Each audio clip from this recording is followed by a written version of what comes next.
Good morning, I'm Maddie Jansen, and this is the podcast of 17 News at Sunrise. It's everything you need to know to start your day in about 15 minutes.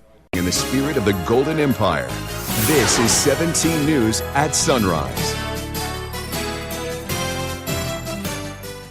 Good morning. We are 1 hour out from the third day of public hearings in the impeachment inquiry against President Trump. We'll tell you who's set to testify and what you can expect to hear coming up. The Kern County Fair Board meets again amid allegations of misuse of funds, and this time they had a little more to say about the investigation. We'll take you there coming up. More public safety power shutoffs could be on the way. We're tracking those and a change in your forecast. This is Tuesday, November 19th, 2019. Good morning. Great to have you with us. I'm Maddie Jansen alongside Alex Fisher, and Kevin is out for the day. He's at a pretty exciting place. Yeah, we'll check in with him in just a few minutes, but first let's take a look at your forecast because today we're starting off pretty chilly out there, but not too bad. Right now we're at 51 degrees in Bakersfield, 57 down in Arvin, up into the mountains. Tehachapi, you're looking at 37 degrees right now. Lake Isabella, 55, and out in the desert, 39 degrees in Ridgecrest, 50 degrees out in Mojave. So a very chilly start to this Tuesday morning, and it could get a little colder as we go on throughout the week. We'll get to Kevin's forecast coming up in about 15 minutes. But first, let's take a look at your morning commute. All right, take me outside here at Highway 99 and Airport Drive, and the commute is picking up. Things moving smoothly out there, and no incidents to mention on the CHP traffic page. So we will keep watching that for you and have an update coming up in about 15 minutes. Search is on for at least 2 gunmen connected to the deadly shooting at a home in Fresno. Investigators believe the shooters were targeting someone at the home who had been involved in a disturbance last week. They didn't provide any further details. 4 people died in the shooting and at least 6 others were wounded. Police say the victims were all from the Hmong community and that there has been a rise in violence in the Southeast Asian community. Fresno police are now establishing an Asian gang task force. You can see a chance of rain coming in Wednesday, lingering into early Thursday, and then we're back sunny and maybe some fog coming on in. And then for the mountains, also a chance of rain Wednesday, lingering into Thursday, and then things improve for the weekend. And then for the Kern River Valley, also the chance of rain coming in tomorrow, lingering into Thursday morning. So some big changes, not only for Bakersfield, but all of California expected to see some rain with this. But hey, it's a beautiful morning here at Disney California Adventure. And guys, guess what? I think I hear something in the distance. You know, it's always holiday. Do you hear it? I think somebody is on the way. Somebody told me that Mickey and friends may be arriving. And look what we've got here. Take a look at this. And hey, we've even got their buddy Justin, who is joining me right now. Justin, good morning. Good morning. How's it going, Kevin? Good. It looks like you brought the gang. I did. It's the holidays are here, of course, at the Disneyland Resort, and we have Mickey's Happy Holidays. Now, this is brand new this year, just in time for the holidays, which is now through January 6th. So talk a little bit about what people can expect when they come out for the holiday season. Well, first of all, we got all of our characters singing, dancing, this catchy music, right? I know, it's 5 in the morning and we just want to dance. That's how I feel right now. So you got all of this going on, plus the rest of the Festival of Holidays here at Disney California Adventure Park. So we got those festival food markets. I love food. Yes, amazing. So many amazing dishes you want to try. And then at nighttime, World of Color, Season of Light. We brought it back this year, and it's absolutely amazing. So it's just nice. It's the evening time. You get close to your friends and your family. Maybe get a hot cocoa. You're just going over the weather. It cools down in the evening, and just kind of enjoy the entire holiday season here at the resort. Yeah, World of Color is just amazing. They transitioned that for the holiday season. And coming up a little bit later, I'm going to give you a sneak peek of Disney's Fireworks Spectacular. It is beautiful. So a lot of great things happening here at Disneyland and Disney California Adventure. Maddie and Alex, we're going to send it back to you. Sounds like a lot of fun out there, Kev. Waking us up. All right. I know, 5 a.m. we're dancing. I love it. All right, we'll check back in. Thanks so much.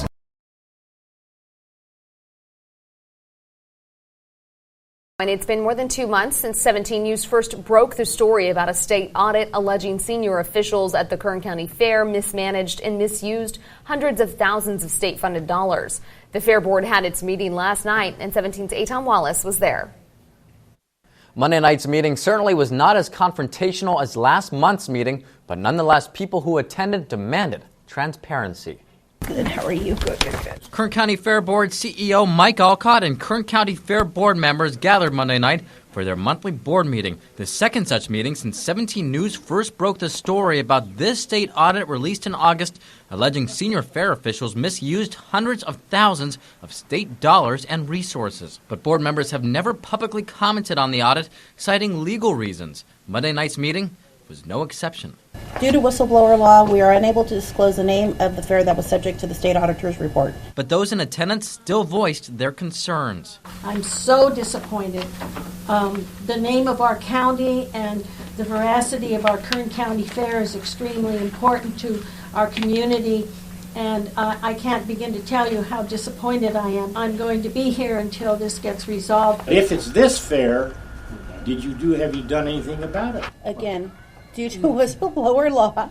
Let me read it one more time. You'd have to talk to the Department of Food and Ag. Yeah. Board Vice Chairman Ned Dunphy expanded upon why the board has not commented on the audit. Well, it's unfortunately a legal response, and if you have issues with that, and I understand them, and I understand the frustration with it, it's not to be addressed here. We are not able to address that issue. That has to be addressed by either the auditor, which has issued this order, or the Department of Food and Ag. We can't help you. As much as we would like to help you, we cannot. At one point, the board asked the public to leave so board members could meet in closed session. While it remains unclear what was discussed, Chairwoman Bladue Rodriguez said the meeting included a phone call to officials in Sacramento. Meantime, those in attendance say they will remain steadfast until action is taken. Local people need to know, are they addressing the issues that were brought up in that audit report? I think we need to know how much money was taken, when it was taken, how much was spent without receipts. Anybody that was in any way involved with any wrongdoing should offer their resignation. At last month's meeting, attendees were not allowed to offer public comment on individual agenda items. Now this time, Chairwoman Bladue Rodriguez acknowledged that may have been a violation of the Bagley-Keene Open Meeting Act. So at Monday's meeting, attendees were allowed to comment on individual agenda items. Next meeting is set for January 13th, 2020, and you can count on us to be there. In Studio A, Tom Wallace, 17 News. PG&E customers across the state are preparing for another round of blackouts.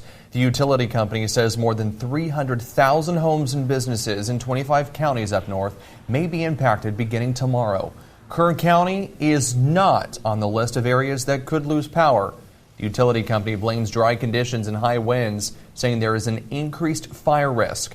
PG&E says it plans to inspect the de-energized lines once the high winds die down on Thursday. It hopes to restore power to most customers by Thursday evening. Bakersfield police are looking for two men suspected of stealing purses from a department store, and one of them may not be hard to identify. Take a look at why. Here are the pictures, which appear to catch the men in the act. Police say the suspect stole from the Michael Kors store in the Valley Plaza Mall on November 15th. BPD released these images of the suspects. Anyone with information is asked to call BPD at 327-7111. The ShotSpotter technology used by the Bakersfield Police Department has proven effective, except for when it comes to reducing gang violence. That's according to a new assessment of the program released by BPD and CSU Bakersfield. ShotSpotter went live in March last year. Researchers say the technology did not reduce gang violence as much as expected, but there are a lot of factors that could make it more difficult to judge how effective ShotSpotter is, like how long it's been used. The report shows faster response time to gunshots. The numbers are in on how much money was raised at last week's Heroes and Helmets Drive. The drive benefits the Make-A-Wish Foundation, which grants wishes for critically ill local children. Firefighters were scattered around the city collecting donations, and we helped with a lunch right outside of our studio here in downtown Bakersfield. With donation drives in downtown Bakersfield, Tehachapi, and Lebec, the foundation together has raised more than $60,000. There's another drive happening Wednesday in the Taft area at the intersection of Kern and 10th Streets. You can find them from 7 a.m. to 1 p.m. Yeah, they said they have, so many wishes that they have to grant every year. Last year they granted 58. They said that there are 60 wishes right now, so a lot of money is needed to fund these wishes. And these wishes aren't cheap. They're in the thousands of dollars because they want to make sure these kids and their families get the VIP treatment. Absolutely, so let's make them happen.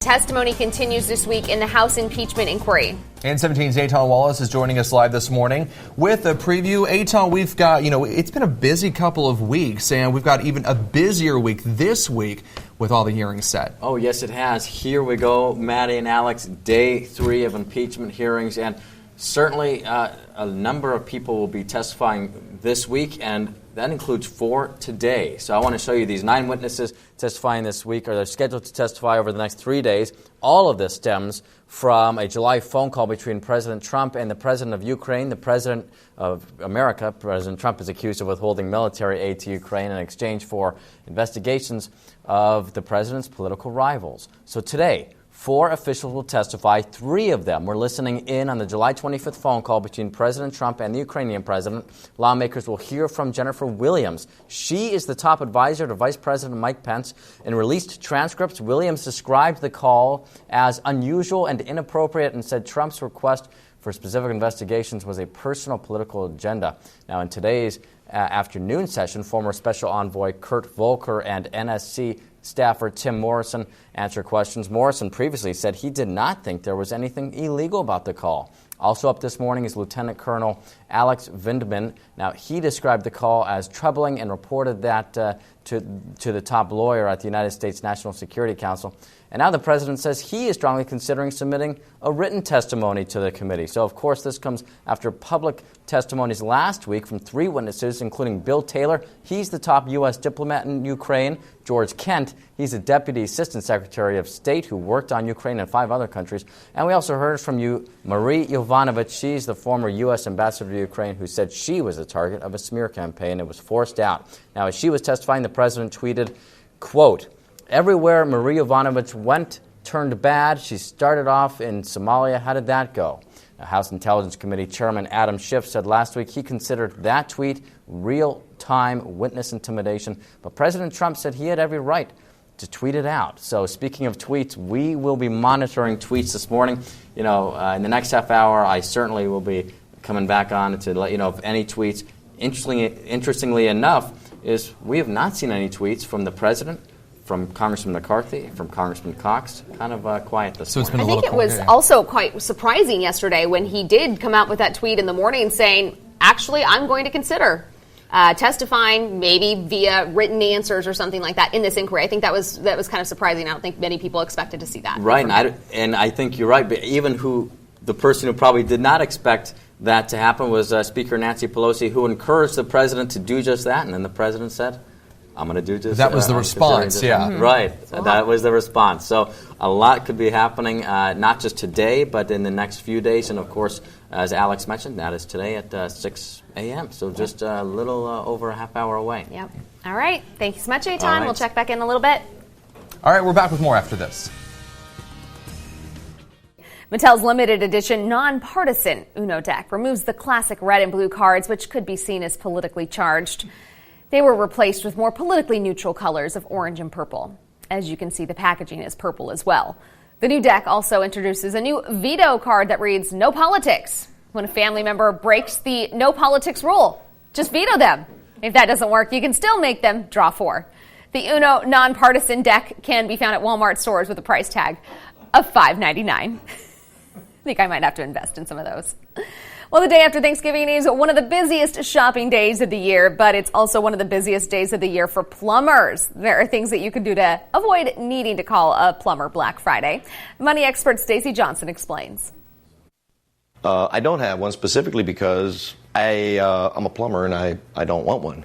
Disposals, the no-nos are no coffee grounds, no potato peels, no eggshells, just the smallest foodstuffs. Follow Joe Carazola's advice, and you could save hundreds on Thanksgiving or the day after. It's one of the busiest days of the year for plumbers. One of the culprits? Clogged kitchen drains. Solution? Keep a trash can handy. You shouldn't, of course, obviously put a lot of grease down the line, but as little as possible should go down a disposal. You never know when you're going to need to call a plumber, but you do know if you call one, it's going to cost a ton.